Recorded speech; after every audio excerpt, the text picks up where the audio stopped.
সোমবার সকালে হঠাৎই শারীরিক অসুস্থতা নিয়ে হাসপাতালে ভর্তি হলেন রিজার্ভ ব্যাংক অফ ইন্ডিয়ার গভর্নর শক্তিকান্ত দাস। ঢাকার বিমানবন্দর এলাকা থেকে আন্তর্জাতিক শ্রীকৃষ্ণ ভাবনামৃত সংঘের নেতা চিন্ময় কৃষ্ণ দাস ব্রহ্মচারীকে গ্রেপ্তার করেছে পুলিশ গোয়েন্দা শাখা।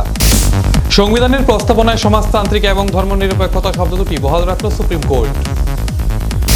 ৭৫তম সংবিধান দিবসে প্রদেশ কংগ্রেসের উদ্যোগে এক আলোচনা সভার আয়োজন করা হয় আগরতলা স্টুডেন্ট হেলথ হোমে। All India Buddhist forum Uchcharaibari Gyanodaya Buddha বিহারের যৌথ উদ্যোগে কদমতলা সমষ্টি উন্নয়ন আধিকারিকের নিকট একটি ডেপুটেশন প্রদান করা হয়। পুরাতন রাজভবন তাজ গ্রুপকে হ্যান্ড ওভার করতে চলেছে রাজ্য সরকার। এর প্রতিবাদে টিএসএফ ছাত্র সংগঠন পুরাতন রাজভবনের সামনে বিক্ষোভ প্রদর্শন করে। সংবিধানের ৭৫তম বর্ষপূর্তি উপলক্ষে উমাকান্ত মাঠ থেকে এক র্যালি অনুষ্ঠিত হয়। মেলাগড় বিদ্যুৎ অফিস সংলগ্ন রয়্যাল রেস্টুরেন্ট সোমবার রাতের অন্ধকারে দুষ্কৃতিকারীরা হামলা চালায়। চাকরি দাবিতে বেজিমারা ২ নং অঙ্গনারী কেন্দ্রে তালা ঝুড়ি দিল জায়গার মালিক সাফিকুর রহমান। বিহারের ক্রিকেটার আইপিএলের ইতিহাসে সর্বকনিষ্ঠ বৈভব সূর্যবংশী।